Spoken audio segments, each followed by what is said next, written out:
gentlemen, all protocols observed. It is my great privilege to welcome you all to this workshop on the future of governance in the digital era. The objective of this workshop is to tackle challenges posed by frontier technologies on governance. As you are all aware, the future of governance in Africa is ours to envision and shape. Today, we're not just discussing the governance, we're creating the blueprint for systems that will shape our continent for generations to come. So let's channel our energy as we work together to design a future that works for everyone. By the end of this workshop, we aim to achieve several key outcomes. Among the outcomes, the establishment of a platform for networking and knowledge sharing that will drive this initiative. And we will also increase awareness and understanding of how emerging digital technologies impact on governance. So to kick off the workshop, we are privileged to have esteemed panel of leaders whose insights will shape today's discussion. Ladies and gentlemen, it is my great pleasure to invite Ambassador Salah Siddiq Hamad to the podium to moderate on the opening sessions. Our moderator, Ambassador Salah Siddiq Hamad, is the head of African Governance Architecture Secretariat at the African Union with extensive experience in governance, human rights, continental policy development. Ambassador Hamad has been at the forefront of promoting democratic principles and good governance across Africa. His leadership at the AGA Secretariat underscores his commitment to fostering cooperation among AU member states to achieve sustainable governance and development. Ambassador Hamad is widely recognized for his strategic vision and dedication to advancing governance agenda.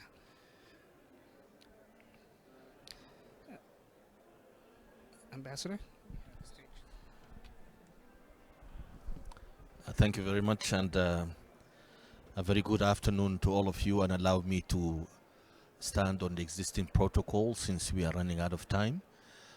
We have an opening ceremony this afternoon before we kick off our session this afternoon, and it seems like it's a very short session of 20 minutes, so hopefully we will be accomplishing our goal of having this session within the next 20 minutes. Excellencies, ladies and gentlemen, as has been mentioned, this session is on the future of governance in Africa, exploring the nexus between governance and technology, assessing the impact of rapid technological advancements on governance, and fostering the future of governance in Africa. Welcome to Riyadh, the capital city of the Kingdom of Saudi Arabia, and welcome to this session organized by APRM, the African Peer Review Mechanism. We will begin the opening ceremony with welcoming remarks from His Excellency Ambassador Nasir Aminu. Ambassador Nasir Aminu is the ambassador of the Federal Republic of Nigeria to the Democratic Republic of Ethiopia and the permanent representative to the African Union based in Addis Ababa. Your Excellency, you have the floor, please. Thank you.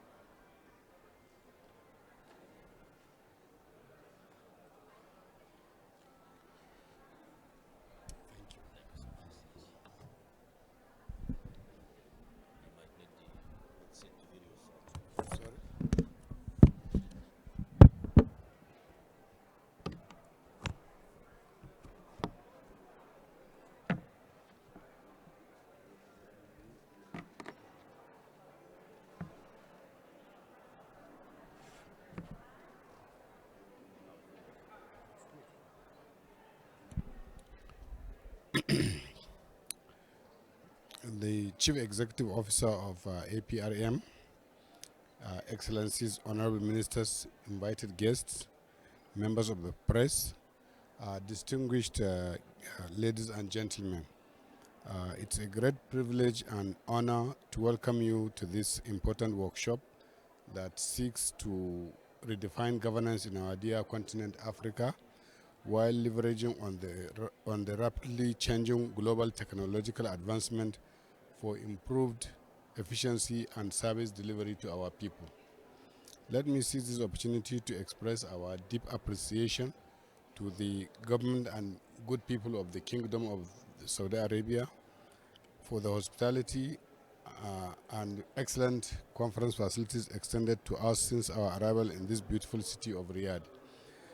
Similarly, I wish to commend the able leadership of the African Peer Review Mechanism, APRM, for the excellent work you have been doing over the years. This workshop is a testament of your hard work and commitment in promoting not only political stability in Africa, but also supporting innovative activities that are essential for Africa's digital transformation and advancement for our sustainable development. The future of governance in Africa is a topic that demands a critical examination, taking into account our diverse cultures, economies, and political landscapes, which calls for a collaborative effort to reshape governance models that prioritize inclusivity, transparency, and technological advancement towards addressing our economic and socio-political challenges. I wish to highlight Nigeria's recent milestones, underscoring our commitment to advancing governance, human rights, and technological innovation across Africa. Under the leadership of His Excellency President Bola Ahmed Tinubu, Nigeria signed the African Union Convention on Cyber Security and Personal Data Protection.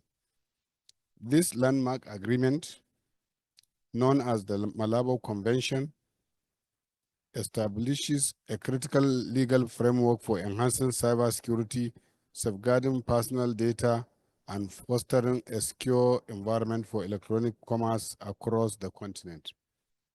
By aligning our national priorities with this continental vision, Nigeria reaffirms its dedication to building robust digital infrastructure founded on transparency, accountability, and inclusivity. Additionally, the Federal Republic of Nigeria has demonstrated its unwavering commitment to inclusion by ratifying the protocol to the African Charter on Human and People's Rights on the rights of persons with disabilities. This action reflects our recognition of the transformative role technology can play in ensuring the full participation of persons with disabilities in governance and societal development, paving the way for a more equitable digital future. These actions resonate with the objective of the Program of the Future of Governance in the Digital Era, which seeks to harmonize digital transformation with the imperative of good governance and human dignity. Cybersecurity and data protection are prerequisites for trust in digital governance, and inclusion remains central to building sustainable governance system. Excellencies, as we embrace these initiatives, it's imperative to institutionalize our commitment at the continental level. On this note, I therefore call on the APRM to advocate for the establishment of a continent-wide data protection authority. This body would provide unified oversight, enforce consistent data protection standards, and ensure the ethical use of technology across the continent.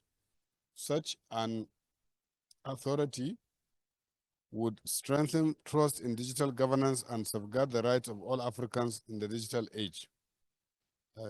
Excellencies, let me conclude by affirming Nigeria's readiness to collaborate with relevant partners to make this vision a reality. Together, let us harness technological advancement, prioritize regional cooperation, and grassroots participation. As we navigate the complexities of the 21st century, it's imperative that we prioritize these strategies to ensure a prosperous and democratic future for all Africans. I thank you for your attention.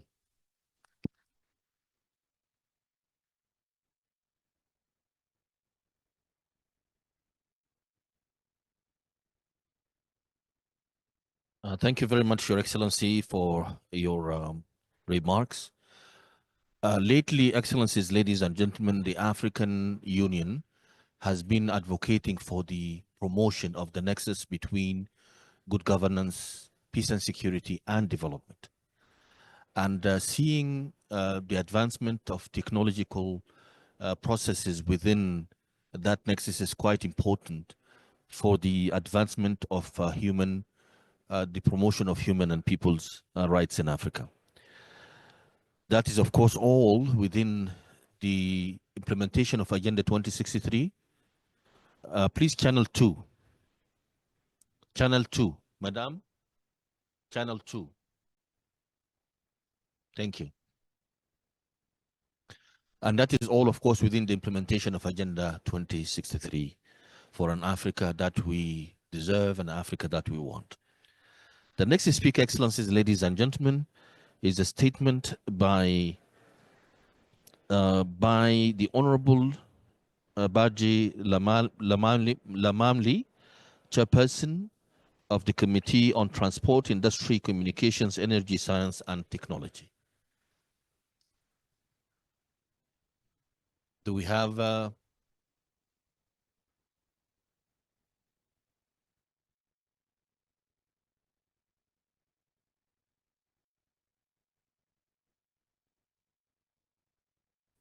Honorable Lamamli is not with us, so we will move, of course, to the keynote address by His Excellency Amara Kalun, the Minister of Political and Public Affairs of the Republic of Sierra Leone.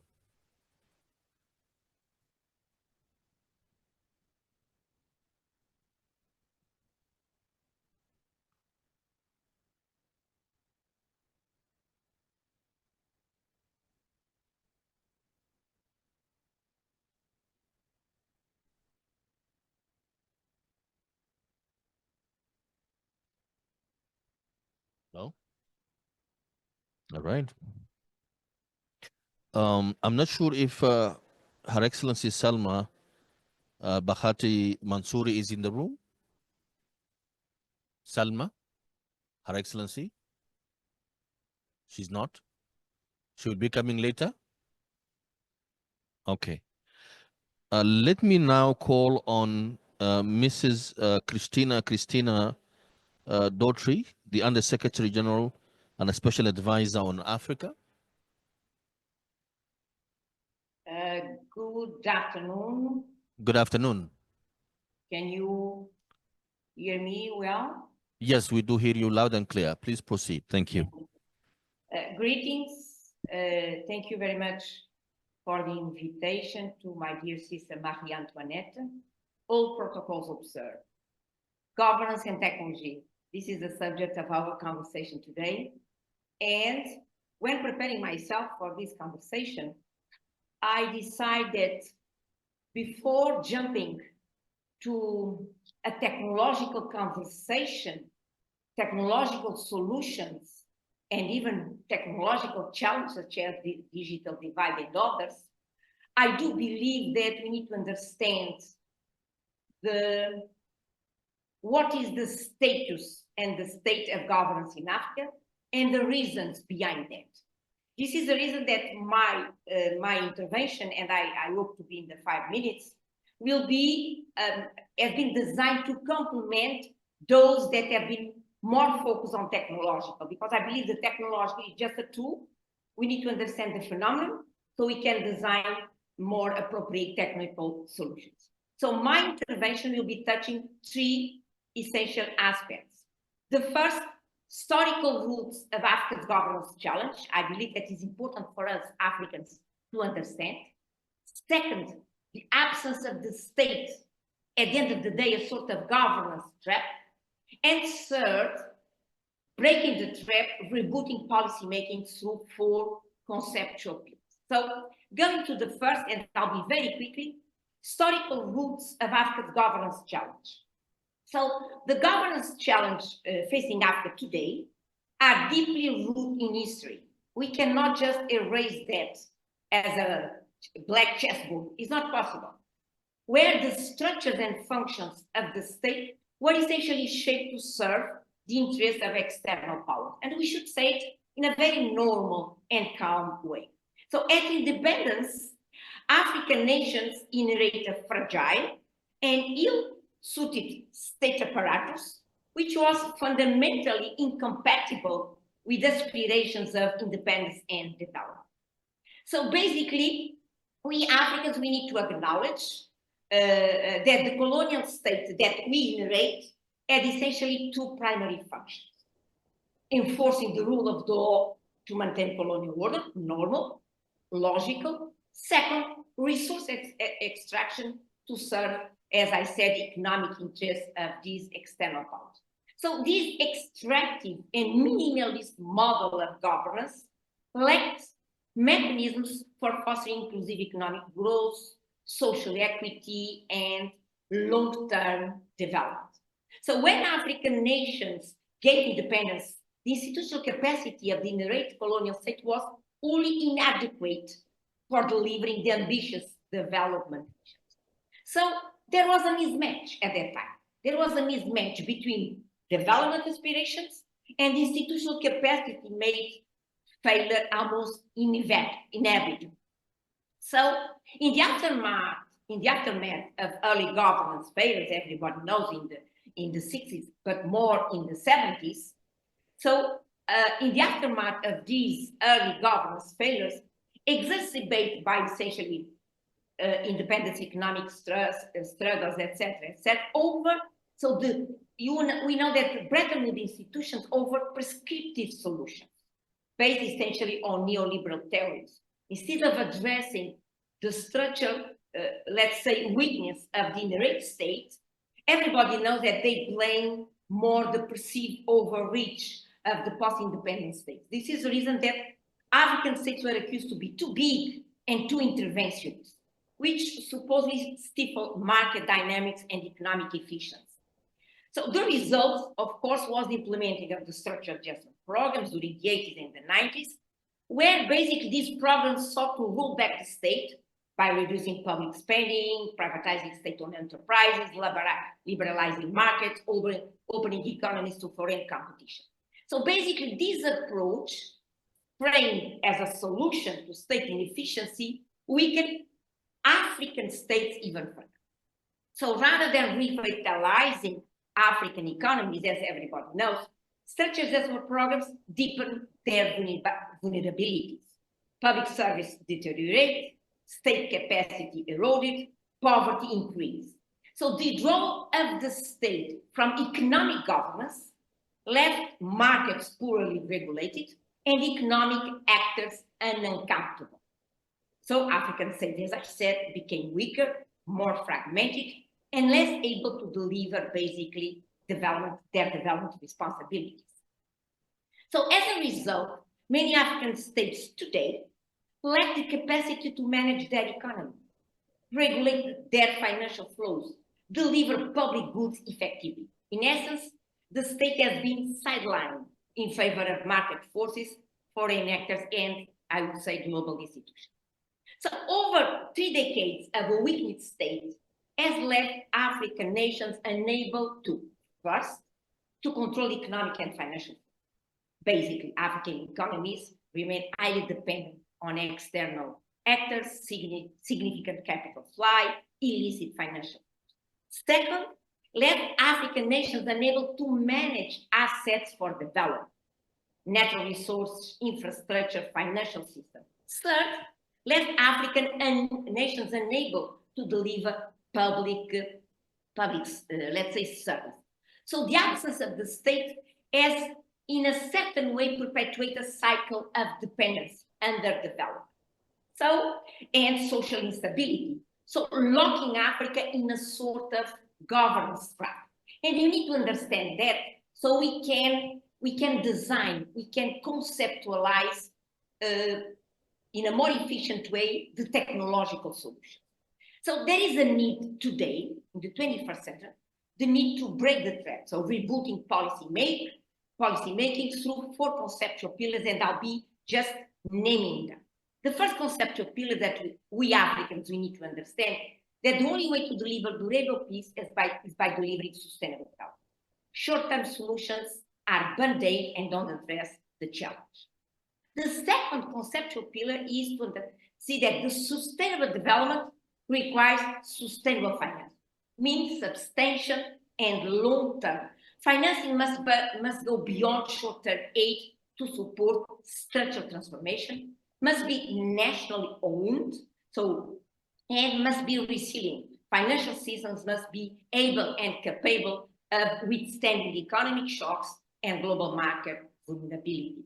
So to secure sustainable financing, we reach a point that we owe African policymakers and African partners must prioritize domestic resource mobilization as a driver of financing for development, shifting the paradigm. Of course, the third conceptual pillar is if durable peace requires sustainable development requires sustainable financing, I hope that it's clear that sustainable financing requires control over economic and financial flows.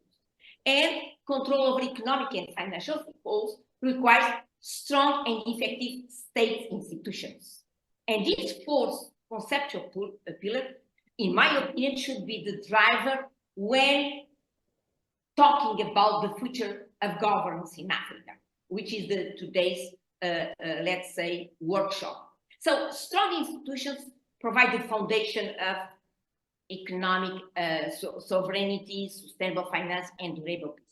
So in the 21st century, to deliver control over economic and financial flow, to deliver sustainable finance, to deliver sustainable development, to deliver durable peace, digital transformation anchored on consistent investments of digital public infrastructure is not a policy option, but an imperative in terms of rescue the future of governance in Africa, and of course to design the technological solutions to address the root causes of, let's say, of inefficiency of today's Africa's governance. And I would like to stop here. Back to you. Thank you very much for the opportunity.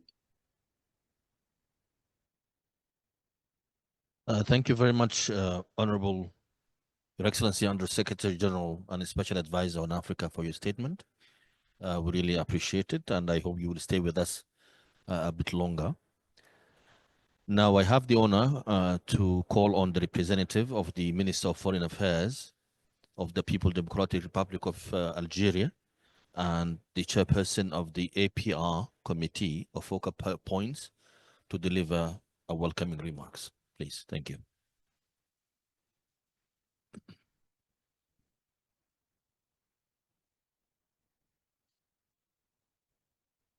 Thank you.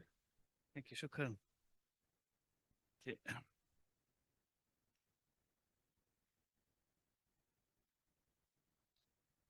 Her Excellency Ambassador Mario Antoinette Carter, CEO of the APRM Continental Secretariat, dear participants, ladies and gentlemen. First of all, allow me to convey to you the warmest greetings and best wishes of success of Her Excellency, the State Secretary for African Affairs in the Ministry of Foreign Affairs of Algeria, Mrs. Selma Bakhta Mansouri, Algeria's national focal point and chair of the APRM Committee of Focal Points. Her Excellency, the State Secretary, due to her busy schedule, was not able to take part or to attend this important workshop on governance and technology organized by the APRM. Allow me also to extend my heartfelt gratitude and special thanks to the authorities of the Kingdom of Saudi Arabia for their hospitality and all the facilities they made available to us for the holding of this important workshop. My presence here today testifies and reflects the commitment of my country, Algeria, under the leadership of the President of the Republic, His Excellency Abdelmajid Tebboune, President of the Forum of Heads of States and Governments of the APRM, to continue its support to the APRM in the accomplishment of its mission in promoting good governance in Africa. The APRM serves as a crucial self-monitoring tool aimed at fostering political stability, sustainable development, and economic growth across the African continent. Today, as we witness rapid technological advancements reshaping global governance frameworks, it is imperative that we come together to navigate the intricate intersection between technology and governance. Africa's digital transformation, which presents both opportunities and challenges, should be positioned among the top priorities of African Agenda 2063. As it connects all sectors, it requires a more transversal than vertical approach, as well as a more intense intersectoral coordination that will make it possible to achieve the objectives of the Agenda 2063.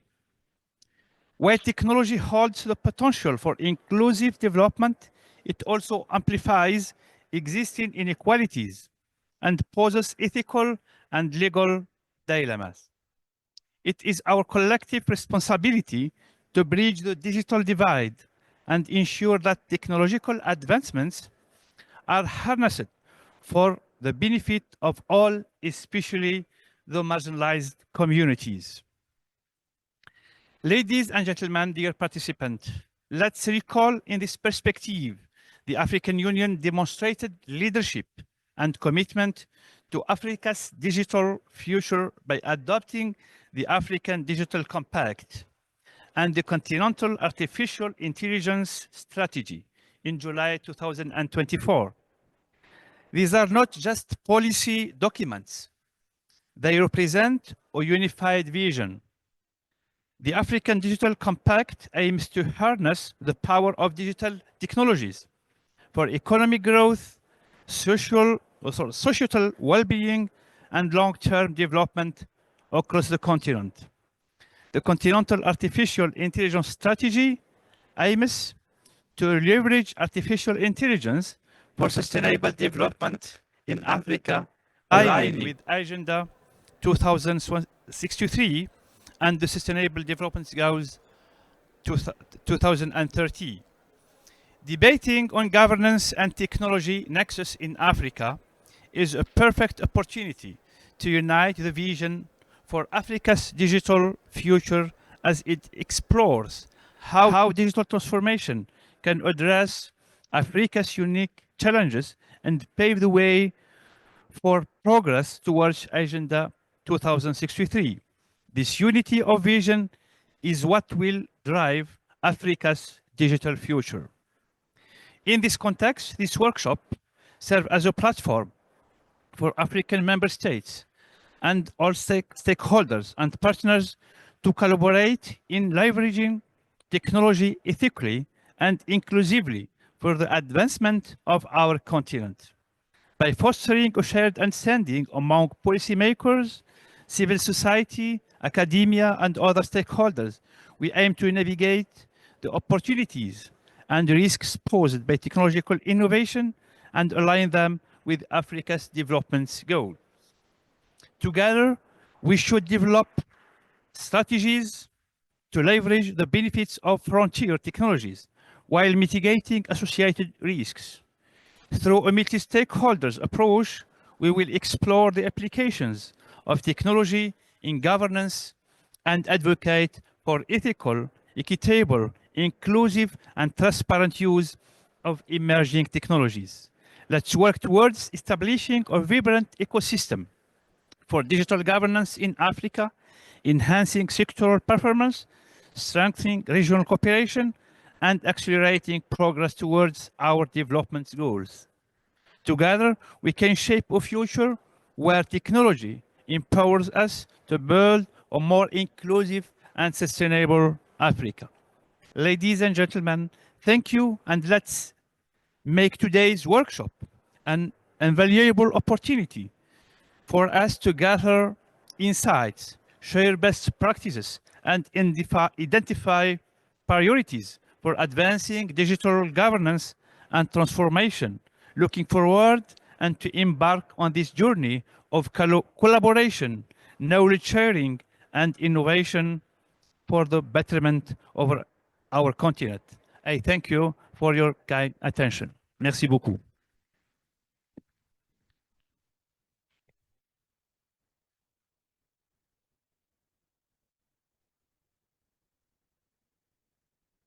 Thank you very much indeed.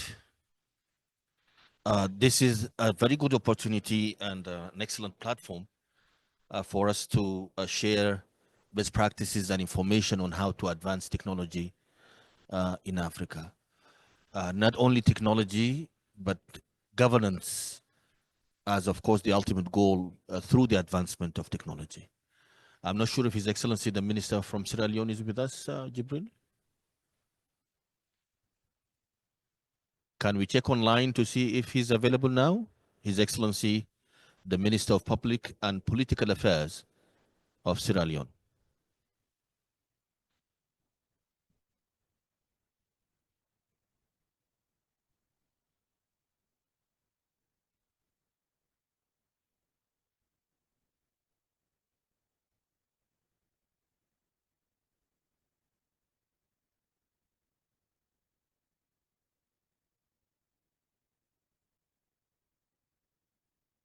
All right. The time has come for us, Excellencies, ladies and gentlemen, to listen to the opening remarks by Her Excellency Ambassador Marie Antoinette Rose Quatry, the Chief Executive Officer of the African Peer Review Mechanism. Your Excellency, you have the floor, please.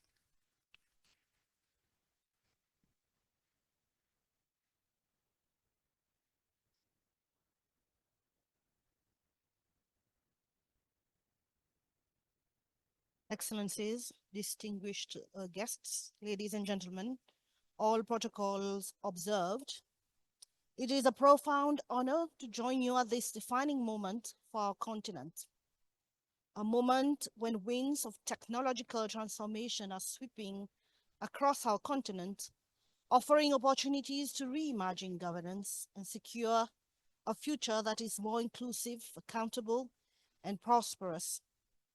Today, we stand at the intersection of innovation and responsibility at a time when the choices we make about governance and technology will echo across generations. Let me begin with a reflection. Governance, at its core, is about people and their hopes, their aspirations, and their dreams for a better tomorrow. Technology, meanwhile, is not just a tool, it is a bridge that connects those dreams to reality. It can amplify voices, illuminate truths, and inspire innovation. But as with all powerful tools, it can also divide, distort, and exclude. But let's also be clear. Technology is not a cure-all. Its power is only as good as the principles that guide its use. Without ethics, it can divide us. Without inclusivity, it can deepen inequalities. Without accountability, it can undermine trust. That's why we're here to ensure that Africa leads this digital era with integrity and purpose. Our mission here today is to ensure that technology serves as a force for unity and progress, not division and stagnation. This workshop is not just another event. It's much more than governance or technology alone. It's about people. It's a clarion call, a call for leaders, thinkers, and doers from across Africa to chart a course forward, one that ensures technology strengthens governance rather than undermines it and empowers citizens rather than marginalizes them. It's about the young entrepreneur in Lagos coding solutions to connect rural farmers, the student in Nairobi pushing for transparency through digital activism, and the policy leaders across our member states working to build systems that reflect the aspirations of their people. Excellencies, ladies and gentlemen, over the coming hours, we will explore the nexus between governance and technology, guided by critical questions. How can technology strengthen democratic processes across the continent? How do we confront cyber threats and misinformation that erode trust in governance? And how do we ensure that Africa's digital transformation leaves no one behind, whether rural or urban, young or old, rich or poor, men or women? The APRM has long championed the principles of accountability, inclusivity, and innovation through our e-governance initiatives and in partnership with the United Nations Office of the Special Advisor on Africa, UNOSA. We are strengthening e-governance in Africa through policy innovation and transformative technologies as directed by the United Nations General Assembly. Furthermore, our collaboration with the United Nations Department of Economic and Social Affairs, UNDESA, on capacity building has been instrumental in capacitating APRM member states. As we begin, I will ask you to approach today's discussions with an open mind and collaborative spirit, because the future of governance in Africa will not be defined by any one of us, but it will be shaped by all of us together. I'm confident that this room holds the visionaries who will shape it. Let us make this moment where bold ideas meet transformative action, where the vision for a digitally empowered Africa becomes reality. It is my great privilege to officially open the workshop on the future of governance in Africa. Thank you, and I look forward to these extraordinary outcomes we will achieve together. I thank you.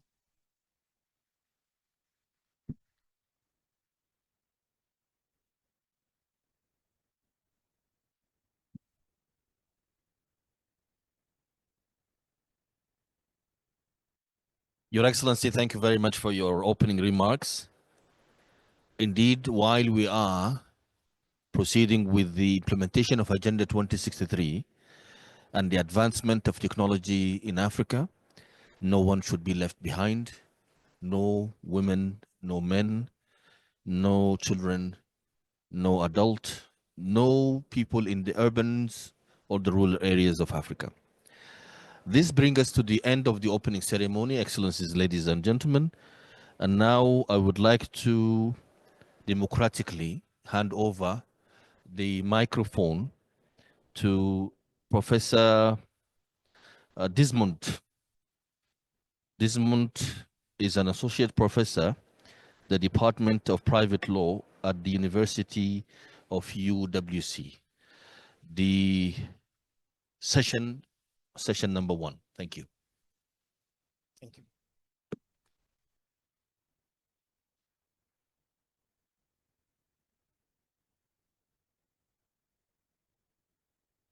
Thank you very much, Ambassador.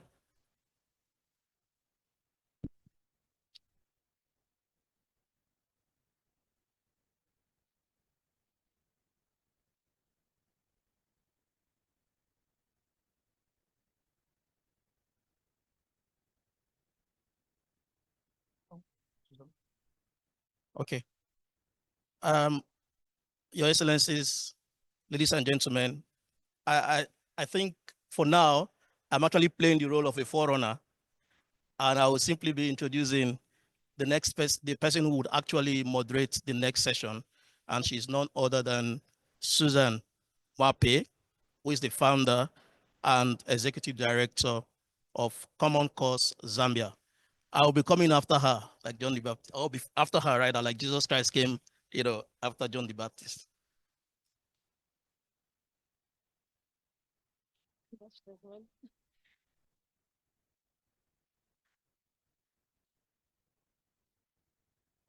Sit on this side.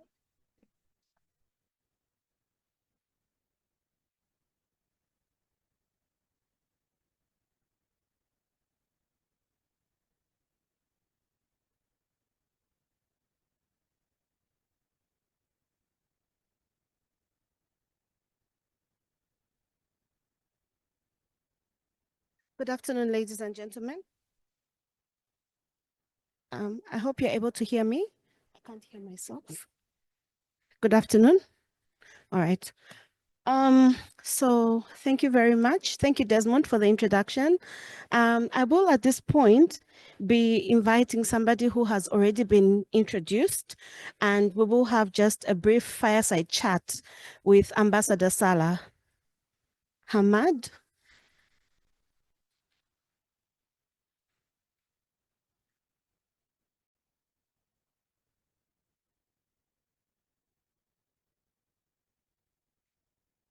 As has already been introduced, Ambassador Sala is the head of the African Governance Architecture Secretariat at the African Union.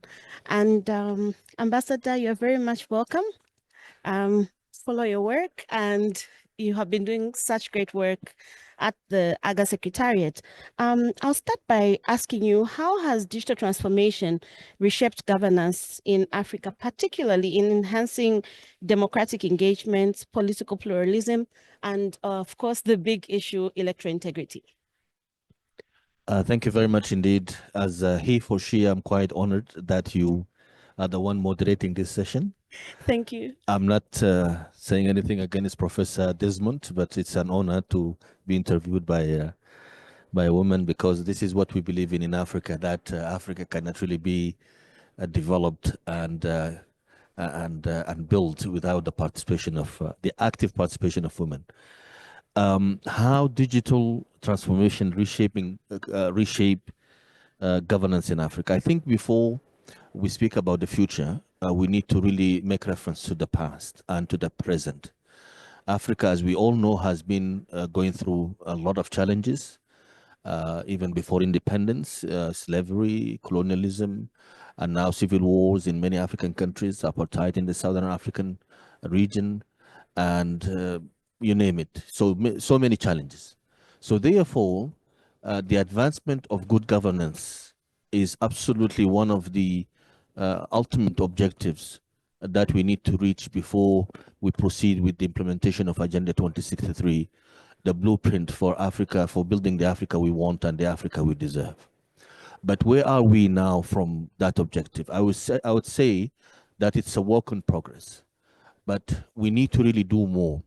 Why? Because despite the fact that Africa has advanced a bit in the in issues related to elections and in particular the electoral processes, we still see some setbacks in some of the African countries. It's not because the technology is not working, but because the other infrastructures are not available. The technology by itself will not work to advance governance, but we need really the people to know their rights and duties and to understand what is the political processes and the governance advancement is all about.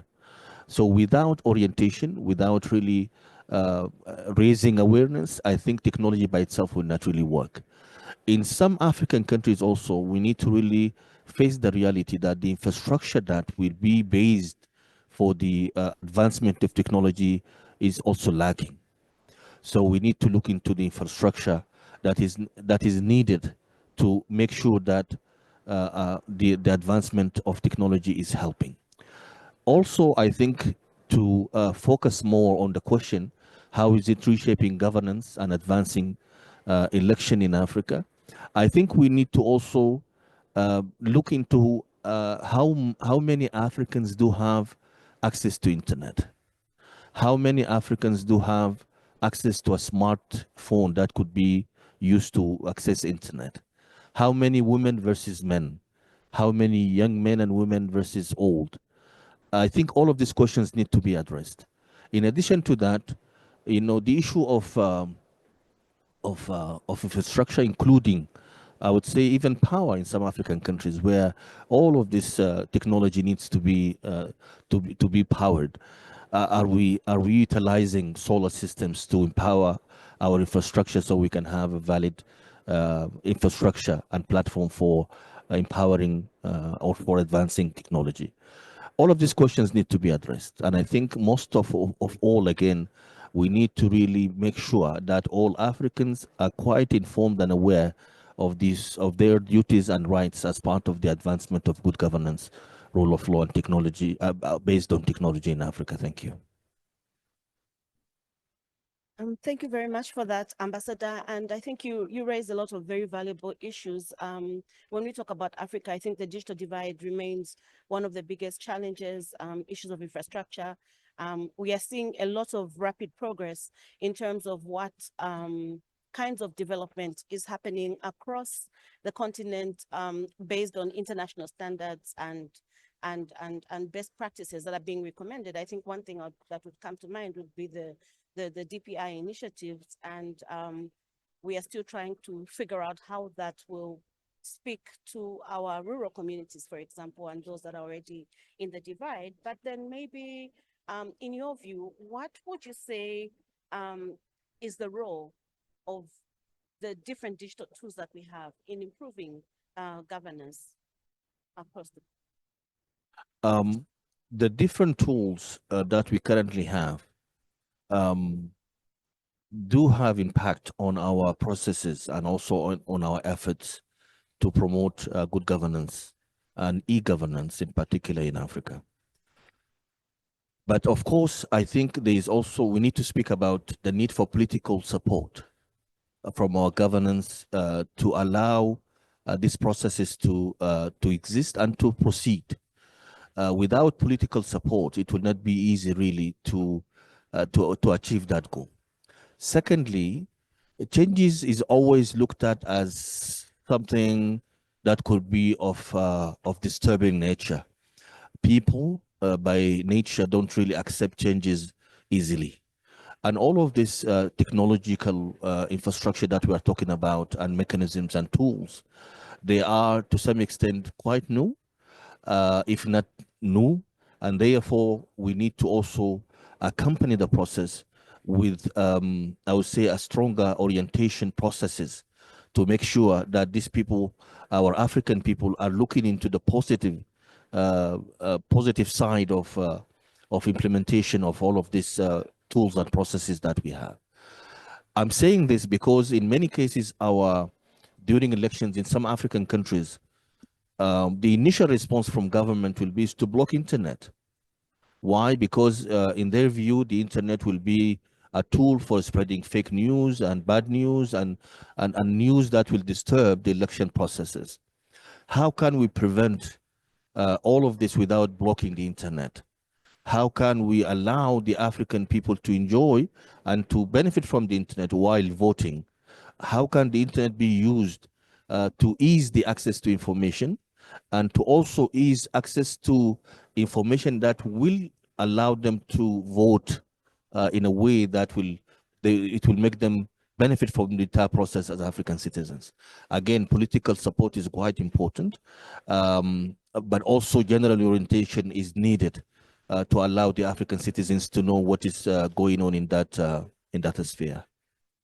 Okay, I will ask you my last question because that's all we had time for. We have initiatives such as the African Peer Review Mechanism, which also somehow serves as an early warning tool in addition to the review processes that undertakes. But at the same time, the continent also has several other early warning mechanisms. How then would you say technology can play a role in strengthening those kinds of mechanisms, such as the APRM, which is a core governance tool that Africa is using, and all these other mechanisms? This is an excellent question, and I think this is also an opportune moment to congratulate APRM for a job well done. APRM, since its existence, has been an excellent mechanism as part of the African Union family to promote good governance, democracy, rule of law in Africa through different and various mechanisms and tools. And I think one of the greatest tools that has been used in addition to the review and all of these other reviews and processes is the Africa Governance Report, which is currently one of the Africa's, I would say, reports that it speaks to the reality of governance at the national and continental level. On the other side of the coins, we have, as you mentioned, these processes, these early warning systems that we have at the national, regional, and continental level. They are quite active, in fact, in providing information to prevent conflicts from happening at the national level. But again, I will take you to the first point that I have raised, which is the infrastructure and the lack of power and infrastructure that can allow for this particular processes to exist at the grassroots level. We have been witnessing in Africa that many of the conflicts that recently erupted in Africa, they start from the grassroots level. And in many cases, the grassroots levels that we are talking about, this early warning system, in a way or another, doesn't exist simply because there is no infrastructure to allow it to exist. So that is the gap that we really need to look into. How can we link the national infrastructure to the grassroots infrastructure that is lacking the necessary, I would say, the necessary power and the necessary existence of technology to make sure that the entire process is linked to each other, feeding into the continental early warning system that we have at the African Union. That way, we will, of course, at least make sure that the information is timely shared and the information is timely analyzed and the information is timely utilized. Thank you very much. Thank you very much, Ambassador. It's been such a pleasure talking to you. I wish we had more time, but we will still continue to converse. Thank you. I will call Professor Desmond back to the floor. He will be moderating the next session. Since he is the Messiah, I will get up and hand the mic over to him. Thank you.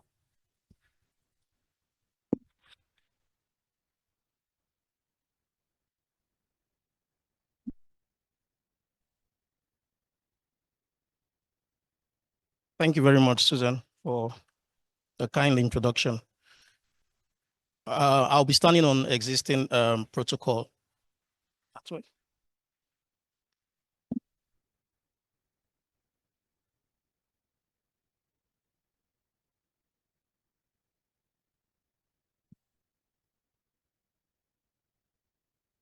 I'll be standing on existing protocol so that I don't waste time and get straight into the business. The good thing about moderating a session that comes later is that most of the groundwork would have been done by speakers. And of course, in this case, the very fantastic and high-powered speakers that came before me. But in this panel, we're going to be digging deep into specifics. And it is my pleasure, actually, to introduce the speakers today. Some of them are here, while some others will be participating virtually.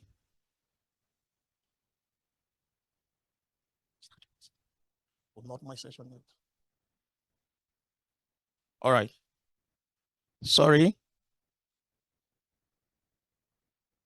It still appears that the panel that I'll be moderating still has to wait.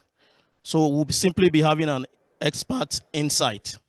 Yeah, an expert insight, and it will be a presentation by Dr. Vasu Gonden. I hope I pronounced the name correctly.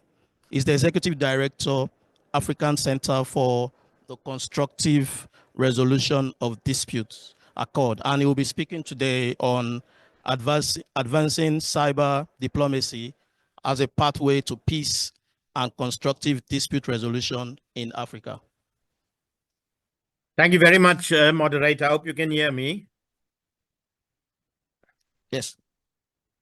Your Excellency, Ambassador Marie Antoinette Rose Quatre, Chief Executive Officer of the APRM,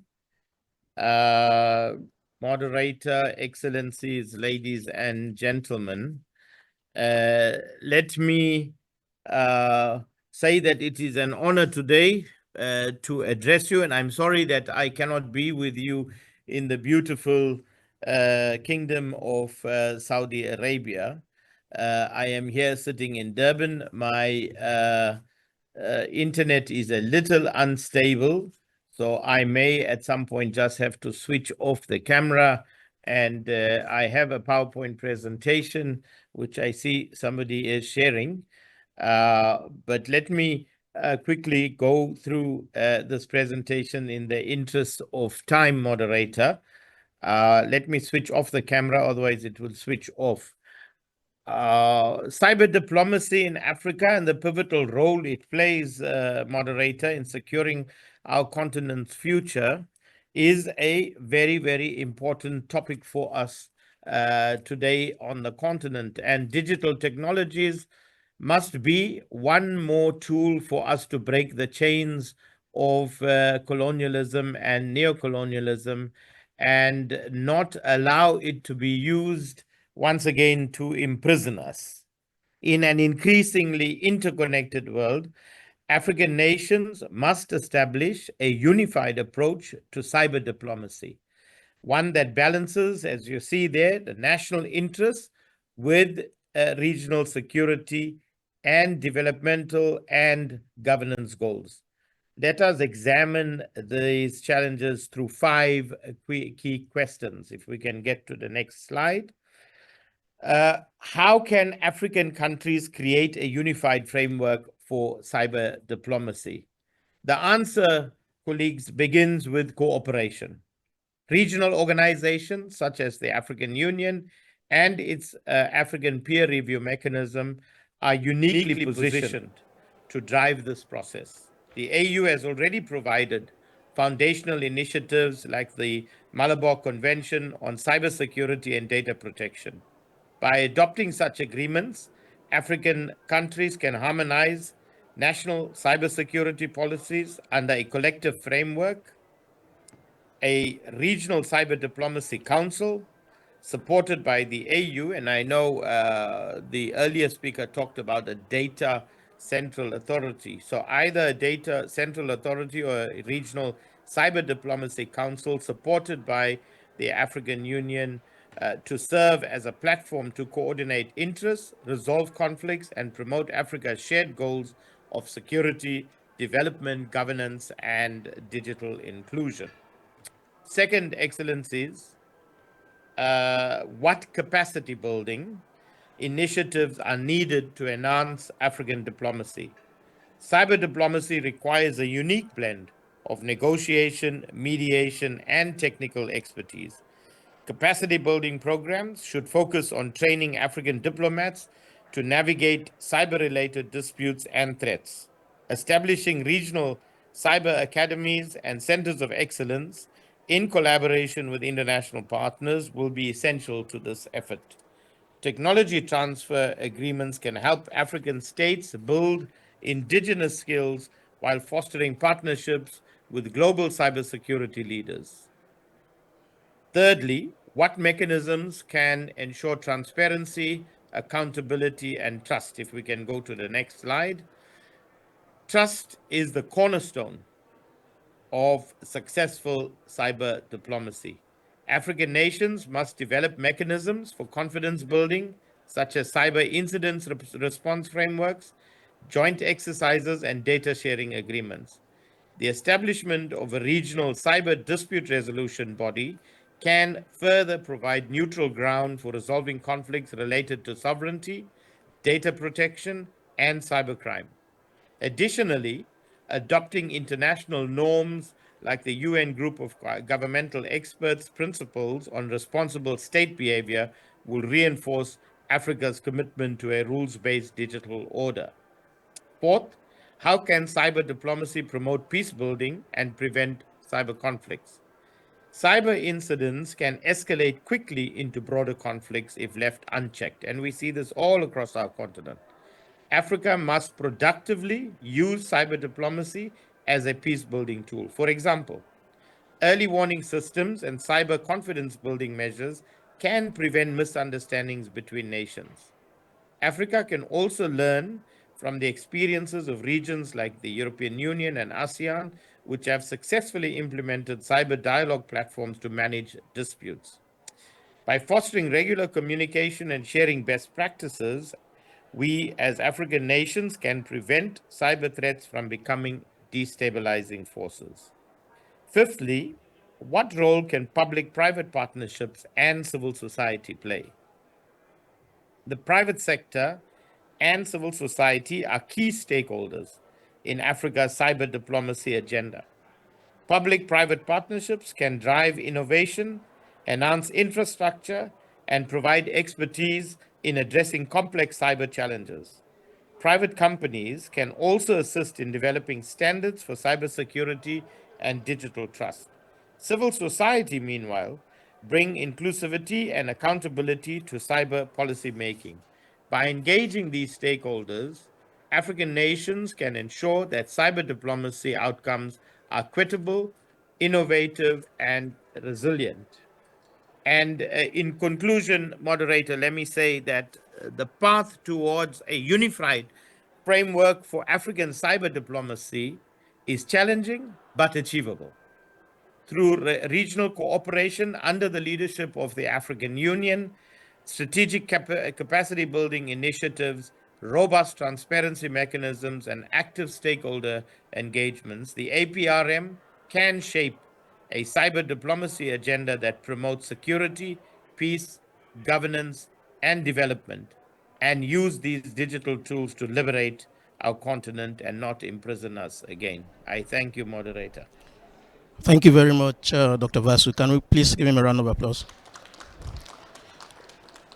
All right, so we go straight to the next panel. It's going to be a panel discussion, and I will introduce the panelists, and then we get on to the discussion without wasting time. So the first on my list will be Dr. Kashifu Inua Abdullahi, who is the Director General of the National Information Technology Development Agency, Nigeria. We also have as a member of the panel, Mr. Denis Sousa. Mr. Denis Sousa is the Governance and Public Administration Officer, Division for Public Institutions and Digital Government of the United Nations Department on Economic and Social Affairs. Is he here present? Is he physically present? Mr. Denis, is it here? Is he here or is Denis Sousa?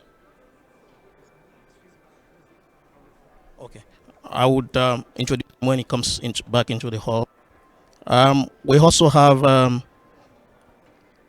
Miss Jimena Sofia Viveros Alvarez. I hope I got the name correctly. She's the Managing Director and CEO of Equilibrium AI. And I also understand that she is a lawyer from Mexico. All right. We have joining us virtually Dr. Nomalanga Mashinini, who is a senior lecturer from the University of the Witwatersrand in Johannesburg, South Africa. And also we have from Malawi, Dr. Jean Filippo, who is the Director General of the Financial Intelligence Authority in Malawi.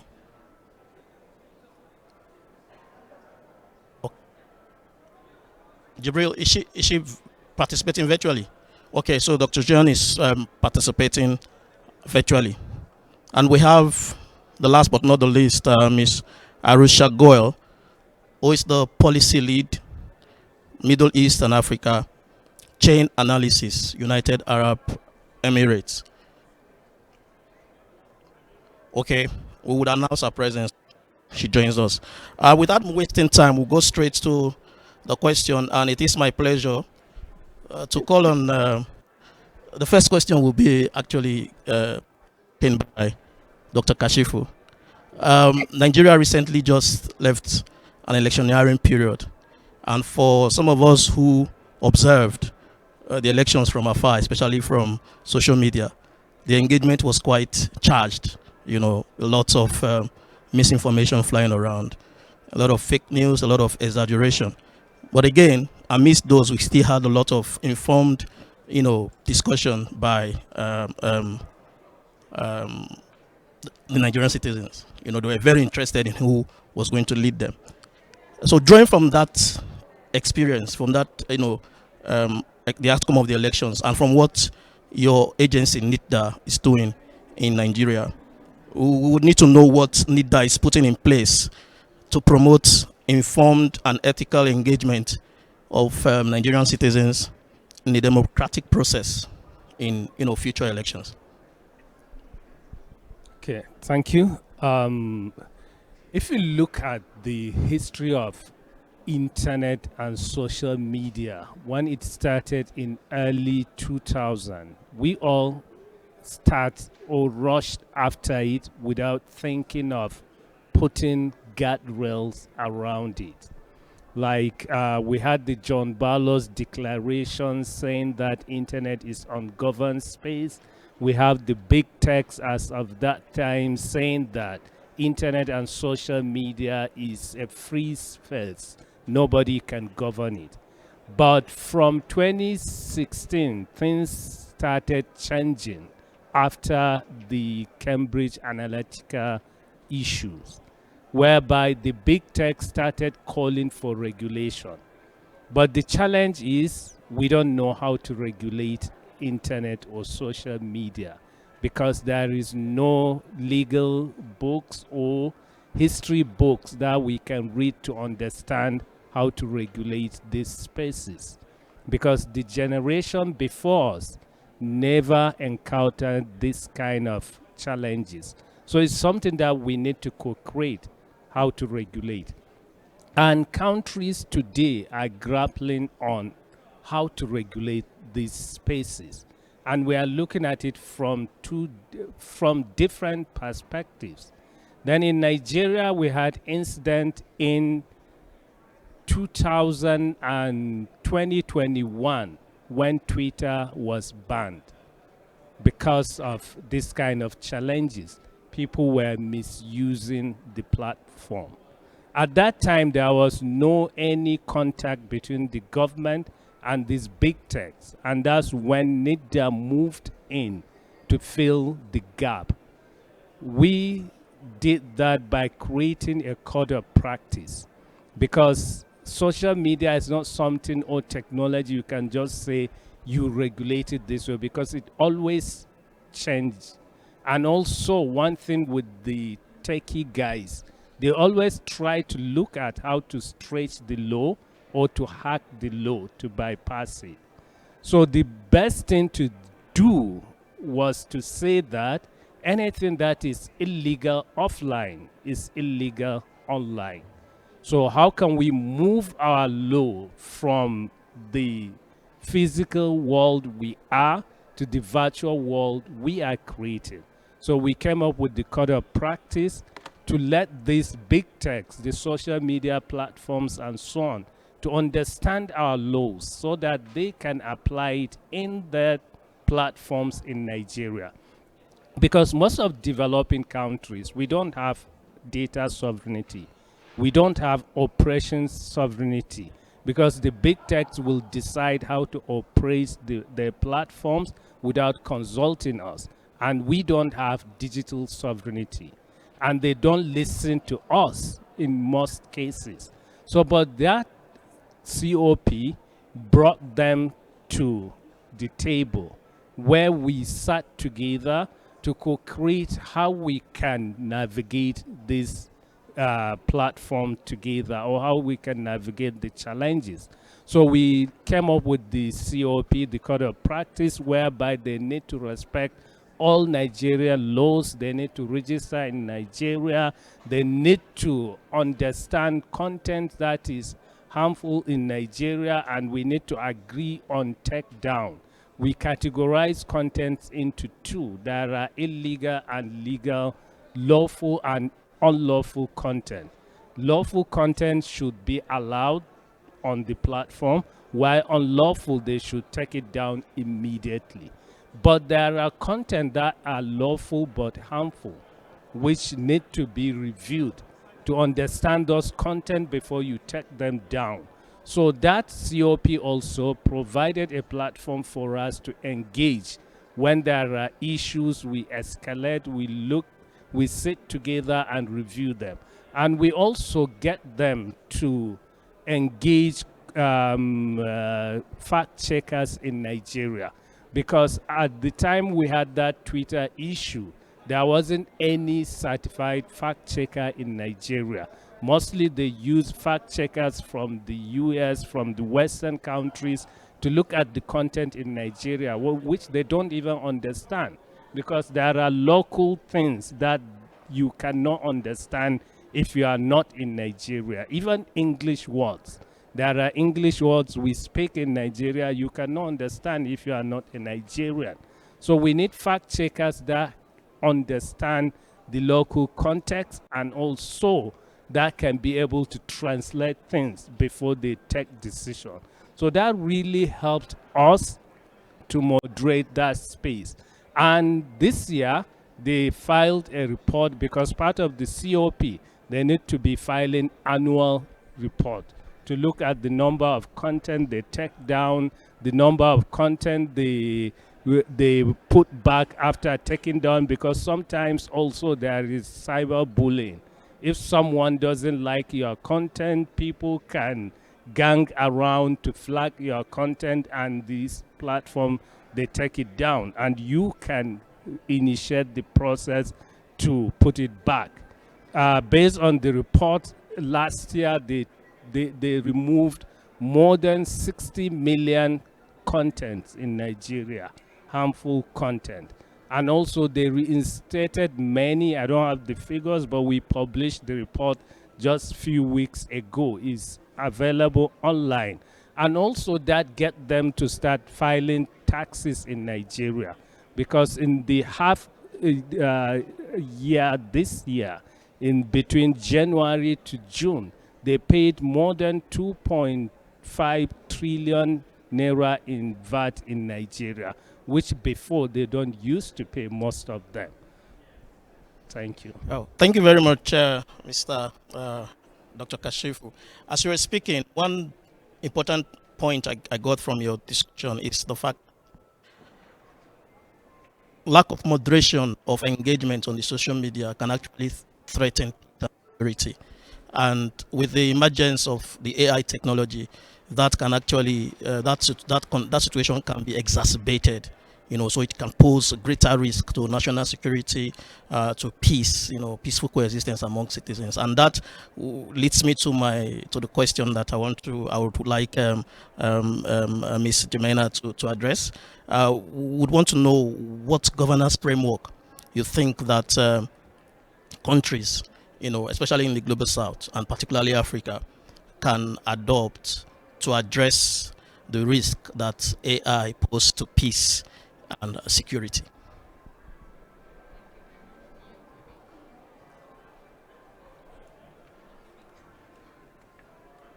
No? Oh, can you hear me? Yes. Okay. Perfect. Well, first of all, thank you for having me here, Your Excellencies, distinguished panelists. So I'm Jimena Viveros, and I am Mexican, but I live in Zimbabwe. So that is my link to this conference. Also a member of the high-level advisory body on AI that the Secretary General of the UN created. So we have been looking at a whole different set of solutions or recommendations for AI governance at the global level.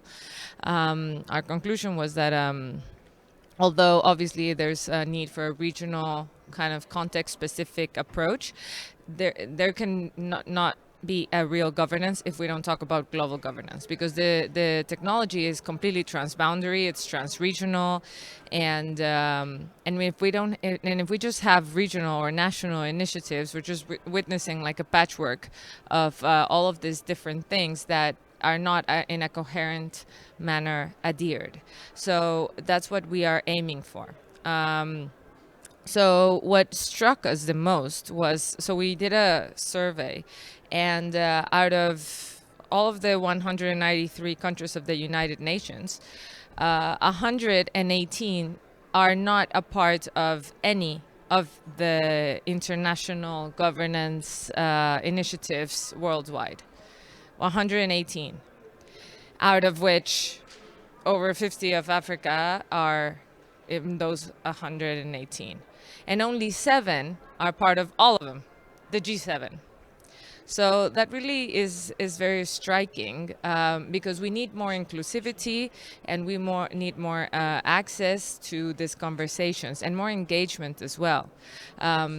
Because if we don't do so, there's going to be just the widening of the digital gap and more inequalities and a bunch of problems that come with the exclusion, especially with the marginalized communities, the lack of data, and etc. So The way we need to achieve this is by creating synergies, strategic partnerships. We discovered that the global south to global south kind of cooperation is more efficient and more welcome than global south. I mean, the global north to global south, because simply, you know, within the global south, we understand our problematics. We understand each other, whereas the global north doesn't really, and their priorities are different. And what we want to avoid is this techno has been addressed, or this new techno colonization, whether it's for resources or supremacy, just the dependency itself, because that's gonna, you know, bridge us even further from where we need to be. In terms of trying to achieve the sustainable development goals by 2030 and even beyond. So we need to have like this strategic vision that goes even further and is ahead thinking. So where does this place us in terms of governance?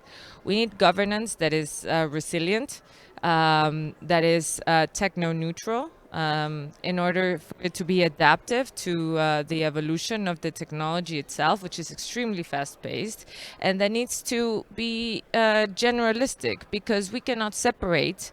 It's dual use by nature, right? So the technology. So we cannot separate the military domain, the civilian domain.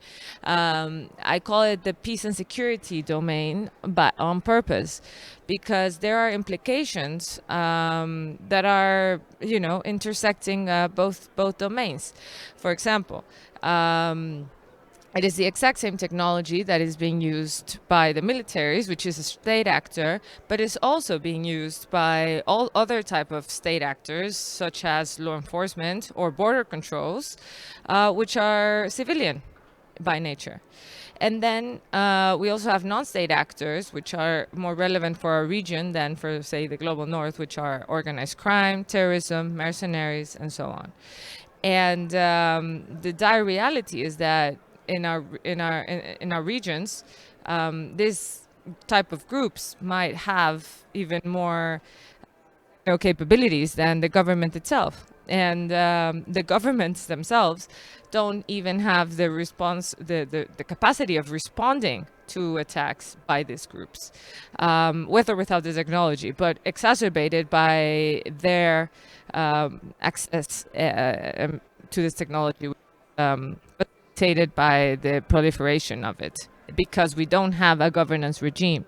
So this is critical to address. So what is the landscape in regards to the governance of specifically, say, all of the what regards to the military domain?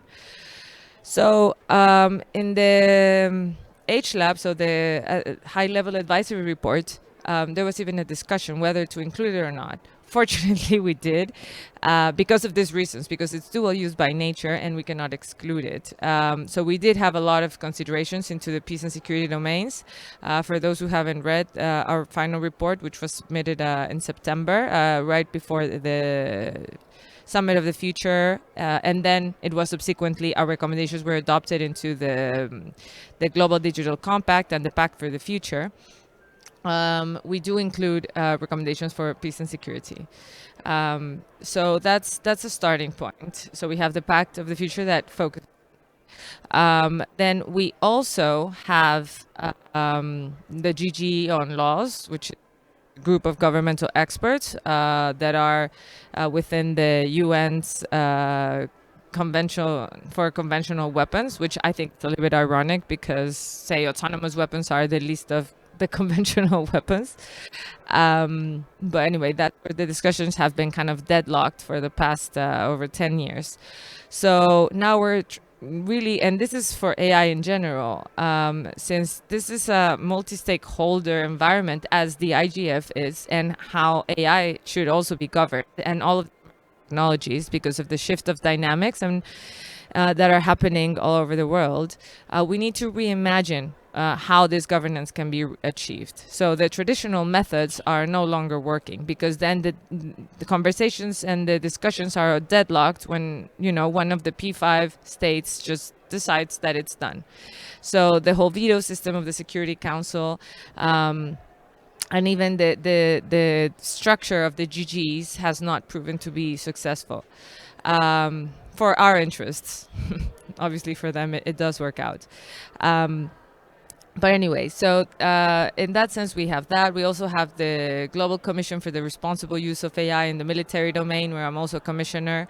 UNIDIR has a group of experts also called RAISE.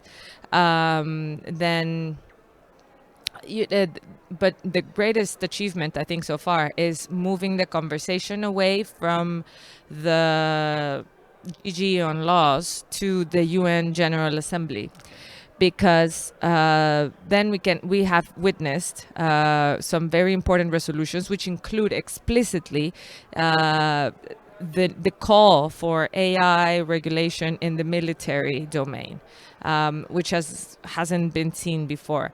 And we also have a very important call for action by the Secretary General Guterres and by the ICRC to have a binding treaty on autonomous weapons by 2026. So we really hope that this can be achieved, because the dire consequences on our region, as we have seen, for example, in Gaza, well, and also in Ukraine, but it's just an example of how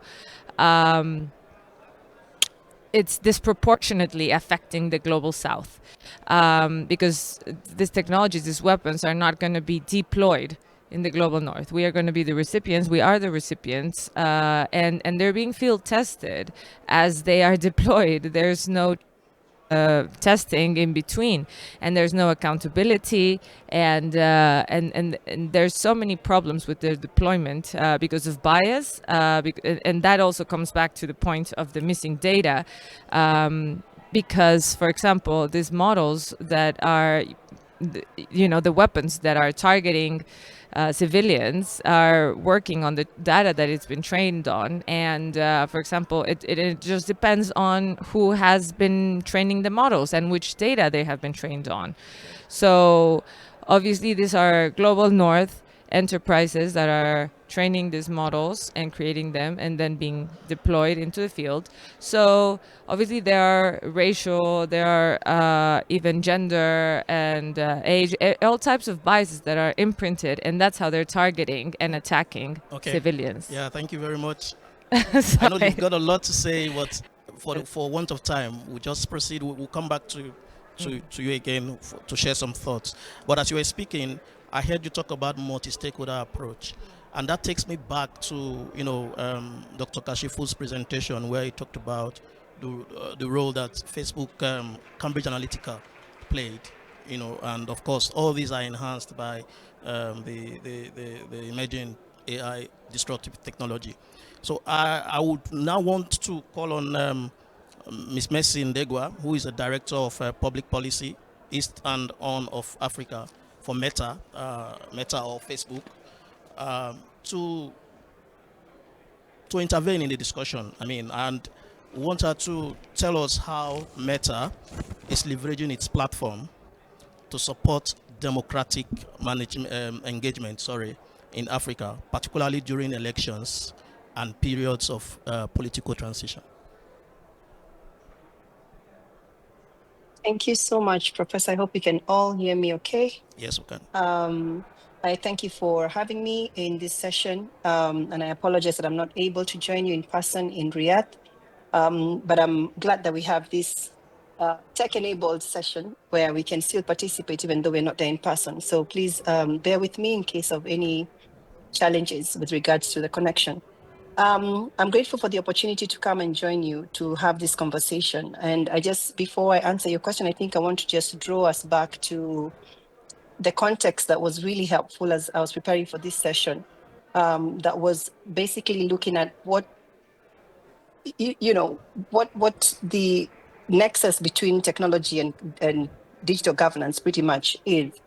And one of the things that I think was alluded to and was brought up very strongly, even in the keynote, keynotes that were presented before my notes here right now, alluded to the fact that technology has actually been a very huge enabler in advancing governance across our countries. And it has actually also enabled us to be able to do so at scale and to be able to empower communities and bring a lot of benefits on board. But even as I was thinking about this, I think in the earlier remarks that have been presented here, there is a lot of focus, I'd say, on social media specifically within the digital governance space. But I'd love to draw our attention to the broader, let me say, environment that is the digital space, because we're talking about social media being one. We definitely are players in that space.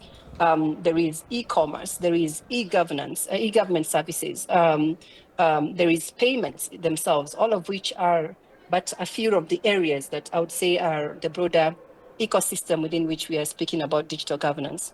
And so, again, to the points that were raised before, the question is not so much what a single player or players in a specific area could do, but more so how can we all be involved in ensuring that digital governance is upheld and that we continue to improve on how we promote this. When we think about digital governance at Meta, we're thinking primarily about, I'd say, 3 or 4 areas. One, and this is to answer your question, whether it be in our engagements around elections or it be around mitigation of any integrity risks, as we call them, around privacy and security, around misinformation and disinformation, any cybersecurity risks that may emerge with the use of our platforms. I think we have had it in earlier sessions and even a bit of this mentioned within the keynote, issues around algorithmic bias, and having understanding around that. There is the question of exclusion of people from the digital space. So still elements of digital divide being a key part of some of the digital governance areas that I think continue to undermine peace and could actually be areas of improvement for all of us to work on to see how we can promote better digital governance and peace and security across. And so for us at Meta, like I was saying earlier, we think about this from primarily 3 to 4 areas. One is how can we ensure that there is self-monitoring by all of those who are coming onto our platforms. Today, our platforms support over 3.3 billion users who come onto our platforms actively every month across Facebook, Instagram, WhatsApp, Messenger. And all of these users are interacting for different reasons. Some are coming to connect with one another because they are either geographically removed from each other. Others are connecting because they have similar hobbies or interests. And others are coming to connect because they want to promote either business or, let me say, digital economy related work streams. So you're looking at creator ecosystem and others like that. And all of these are really fundamental in ensuring that we continue to advance economic development and also social impact and economic growth across. And for us, when we think about the self-regulation, we want to ensure that those users, as they come onto our platforms, are very clear about what rules we have with regards to how they conduct themselves on our platforms. So we have very elaborate what we call community standards or guidelines across these platforms that inform our different users with regards to what we allow or not allow on our platform. So that being the most effective way to start with. But we recognize that a lot of people also may not necessarily look into this community guidelines and rules as we'd like, even though we take a lot of effort and time in making sure that these policies are regularly reviewed and updated, and that we get into a lot of consultation with experts, bodies, governments, associations, civil society organizations, and others to draft them. We then have to think about how can we, as a responsible organization, then ensure that we can use other, let me say, strategies within our control to support and uphold the integrity and governance across our platforms. And so this is where our second intervention comes in. We think about how can we do this, for example, using machine learning tools or artificial intelligence to be able to address some of these integrity risks at scale. And we have found that this has been extremely effective when we think about, for example, being able to bring down fake accounts or accounts that are created by folks with the intention of either using them to propagate bad activity online or to target people. And we find that when we've done that, a lot of the content that could have been problematic is then addressed and brought down even before that content is published or even seen by users. But there are more sophisticated actors who may come onto our platforms with different intentions. And I think some of these challenges are part of what we're discussing here. And the question at hand you've mentioned is part of this problem.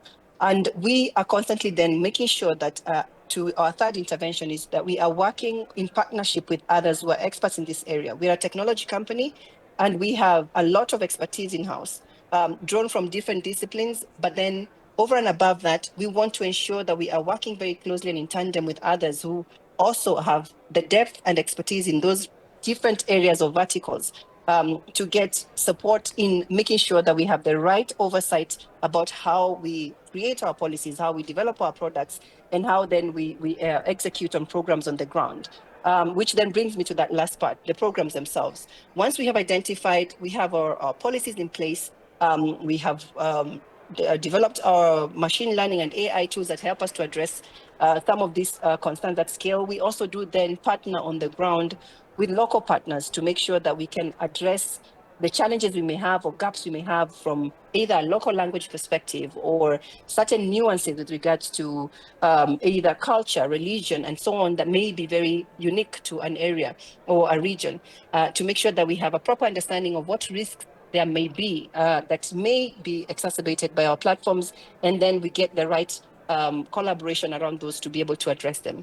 So I think I will pause there, but then I'm happy to expand a little further when I have a chance to speak a little more. But I thank you for your Thank you for the very much. opportunity. Thank you very much. So we take the last intervention in this panel, and we'll be inviting Dr. Nomalanga to simply tell us from a legal point of view what legal frameworks will be useful to ensure that government and the governed actually use the social media platforms responsibly, safely and ethically, to ensure a smooth governance process in Africa. And Thank please you, be Desmond. very brief because we're running against time. Thank you, Desmond. I think one of the important things that we need to understand is something that Cisco recently reported, which is that cyber attacks, and sometimes committed through social media platforms, account for a 10% drop in Africa's GDP as a whole, which in monetary terms results in billions of money, billions of dollars that are lost in our GDP. And I think there are two main points that I just want to briefly make here regarding legal frameworks in order to provide safe and resilient social media use in governance. The one is a participatory approach. I do think that a number of African governments have adopted a mere one-way communicative approach in using social media to reach out to people. And we saw this even in the election season. We don't really see a participatory mechanism where conversations flow both ways.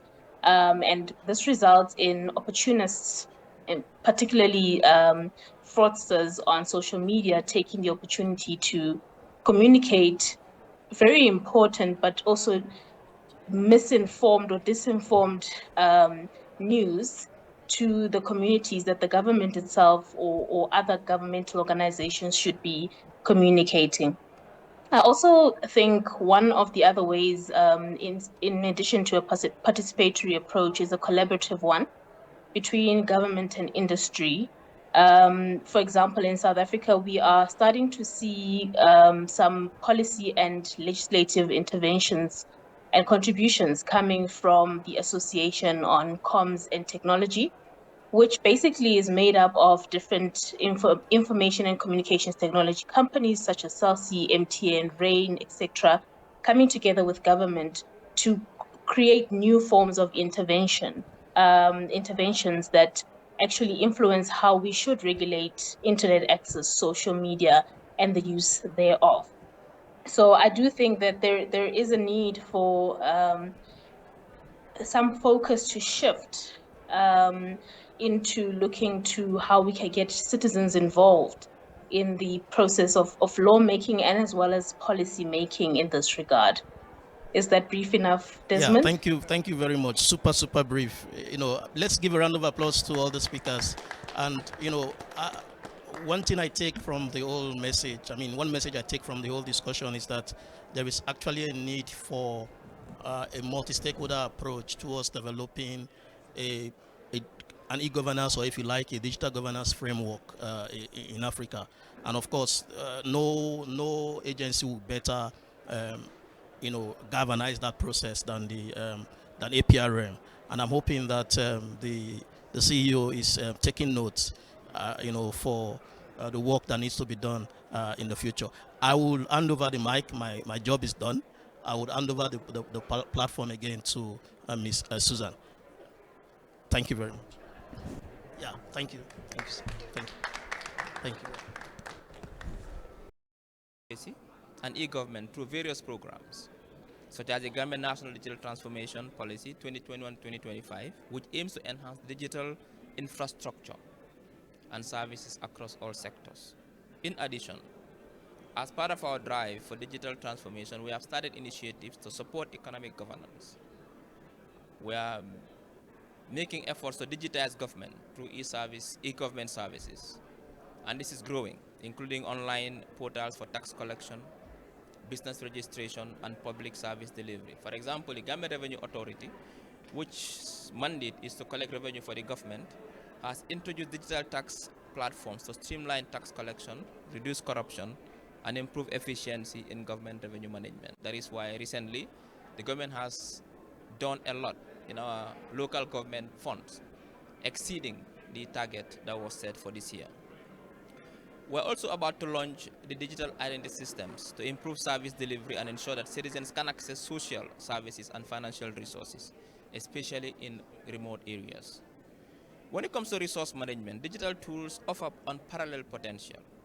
Africa's vast agricultural sector can benefit from technologies like mobile apps, GPS-based farming solutions, and drone surveillance. These innovations enable farmers to increase productivity, optimize water usage, and adapt to the challenges of climate change.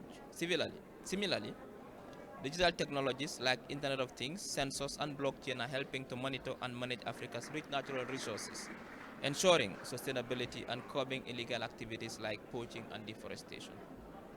One of the most promising areas of digital transformation is financial inclusion, with mobile money platforms proliferating across the continent. Millions of Africans who were once excluded from the financial system now have access to banking, saving, and lending services. This promotes economic growth, reduces poverty, and helps build more resilient communities. However, for Africa to fully realize the benefits of digital transformation, we must tackle key challenges, and these include, but are not limited to, improving digital infrastructure, bridging the digital divide between urban and rural areas, between male and female as well, and across generations, and investing in digital literacy and cybersecurity. These investments will ensure that digital transformation reaches all corners of the continent and benefits every African citizen. In conclusion, Africa's digital future is bright. By leveraging digital transformation, we can revolutionize economic governance, optimize resource management, and create a more inclusive and sustainable future for all Africans. Thank you.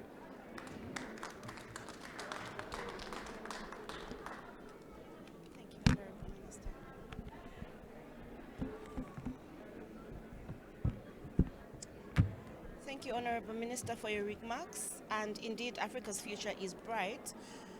At this point in time, allow me to call on my panelists. I'd like to call upon Dr. Uyuyo Edosio, who is the Principal Innovation and Digital Experts at AFDB in Cote d'Ivoire.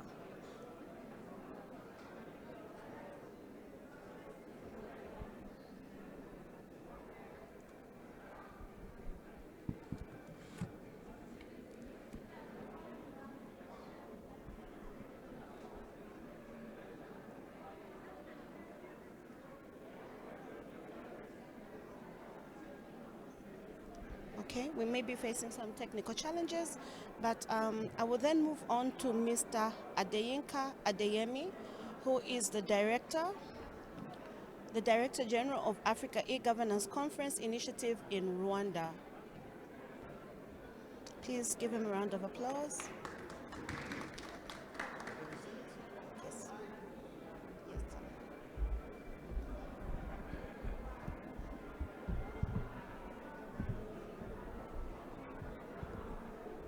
Thank you very much.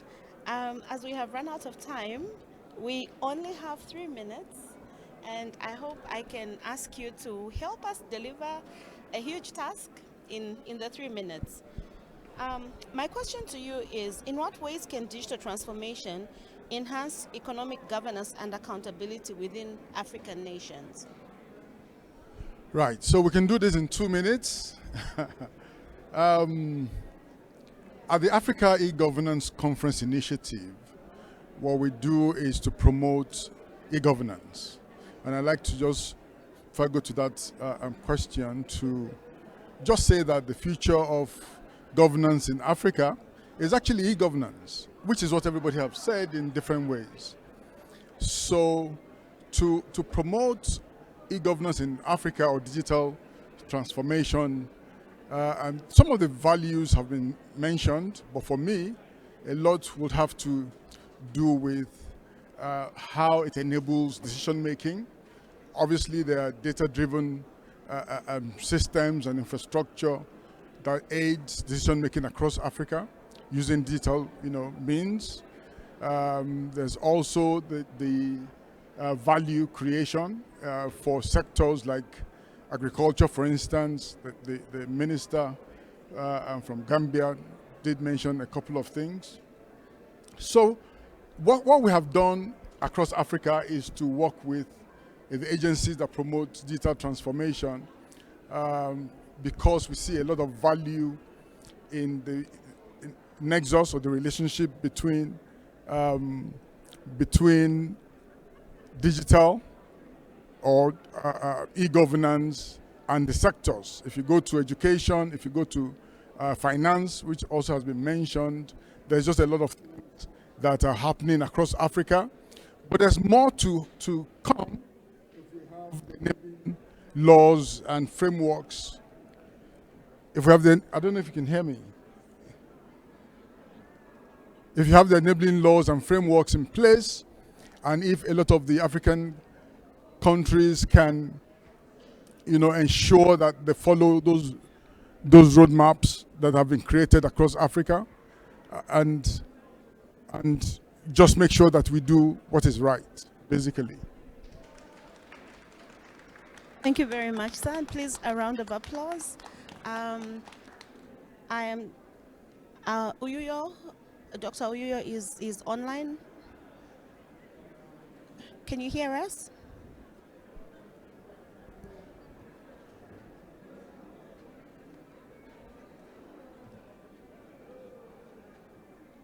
Yes, I can. I am apologies. I wasn't granted access to unmute my mic nor my videos. All right. It's okay.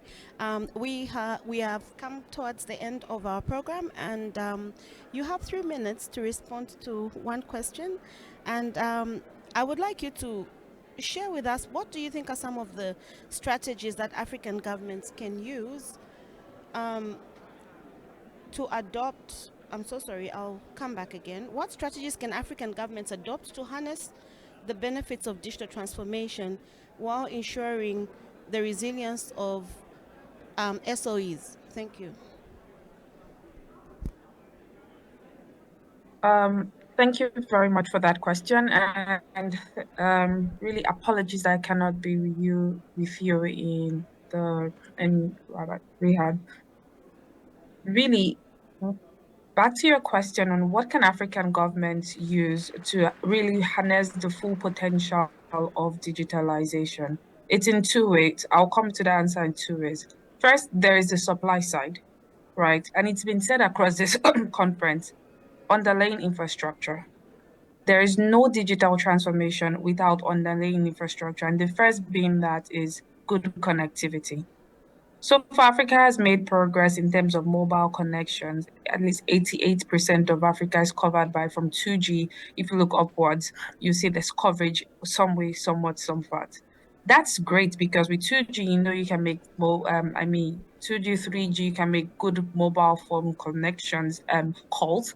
But if you're looking at critical connectivity to contribute to the AI age, you need to be backed by a fiber backhaul or some sort of very strong connectivity base so that you can contribute. And many of our African countries, we still are suffering from lack of quality infrastructure.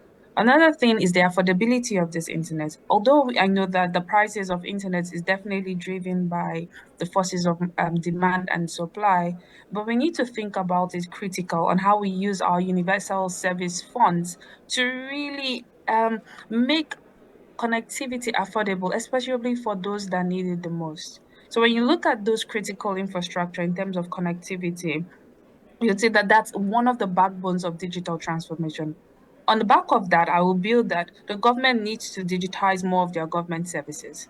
Now, the reason for this is that the more we digitize government services and provide e-government services such like digital birth certificates or digital IDs, bank identity, you're generating data of your citizens. And this AI generation and this more so data-driven generation depends on data. Now, what's happening is that Africa generates the least data across the whole continent. And the fact remains that if we have little data, then we have little representation. So it's no worry when you read AI models and you read AI tools and they're not able to recognize some Black faces or some languages. We still even have a very long way to go on our local language models.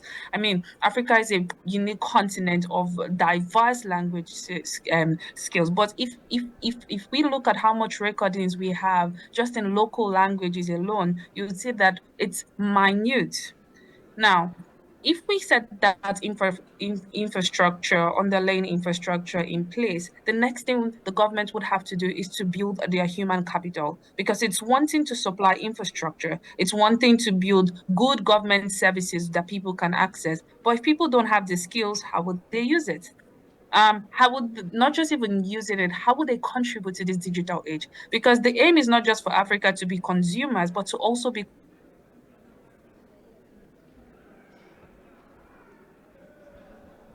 Hello, Oyoyo, are you still there? It appears that In healthcare. But this is 1%. There's so much more that we could leverage. Can you hear me? Yes, we can. You have to wind up because we are really running short of time, and we had lost you a little bit there. You can go on. No worries. So on the supply side, I would say the government really needs to focus on providing critical infrastructure being both soft and hard, underlaying connectivity and also service layers that build on top of that to make citizens want to consume. Now, on the demand side, I would say we need to build critical skills, and digital skills range from basic, intermediate, and advanced, so that we know that at every sphere we are training people, because digital literacy is no longer a luxury. It's actually right now a human right, because the future of the world will be those who are digitally literate or not, and those who are digitally connected or not. That's the future bias. In fact, I'm saying future, but it's actually the present bias. So that's how I'll summarize it. Thank you very much. My intervention. Thank you so much for your intervention. Please, a round of applause, and thank you very much for joining us. I will pass on to you. So in just 1 minute, I'd like to say that one of the critical things we need to do across Africa, and this is very clear from our work in Rwanda and in Zambia, is what we call the model adaptation, where you see models that are working in some parts of Africa that needs to be introduced and adapted in other parts. And I'm talking about e-governance models. I mean, Rwanda has a fantastic model that is supported by GIZ. GIZ actually is working with a rainbow in Rwanda, and that works. Question is, why can we not adapt that model in other countries? So governments need to be more open, where you have those interventions, especially from development partners, as in the case of Rwanda. There's also what Zambia is doing with the with the Smart Zambia initiative that can be replicated in other parts of Africa. We don't always need to reinvent, to start from the scratch. We can reinvent the wheel across Africa, and that gives us a perfect solution. Thank you. Thank you very much. Please give my panelists a round of applause. Thank you very, very much. And you all have been wonderful. Thank you for staying with us. And we apologize for the short time that we had to conclude. At this point, allow me to invite Ambassador Sala again to the podium. Thank you. Thank you so much. Well done. Thank you.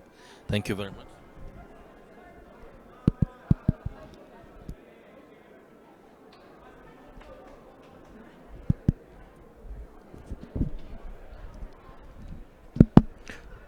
Thank you very much. Can hear me? Fantastic. Well, we are coming to the end of this workshop. Before we depart this room, I think it's quite important that we recommit ourselves as Africans to this very important cause. We've been hearing that this connectivity and the advancement of technology is no longer a luxury thing, but in fact it's a human right thing that we need to advance as such. And without advancing technology, we will not be able to build the Africa we want and the Africa we deserve, the Africa that is prosperous, united and peaceful. With that, I hope we will all go back to share this information that we gain and learned today within our networks, but also, of course, without the support and the political commitment of our member states, and here represented by the able permanent representative of the Federal Republic of Nigeria, and of course also from Algeria, and all other member states that are with us here this afternoon. I hope your political support will always be there to advance these very important processes. Before we officially close the meeting, by the announcement by the CEO, I would like to invite you all to come here to the stage for a group photo, and then the meeting will be declared officially closed by Her Excellency, the CEO of APRM. Madam?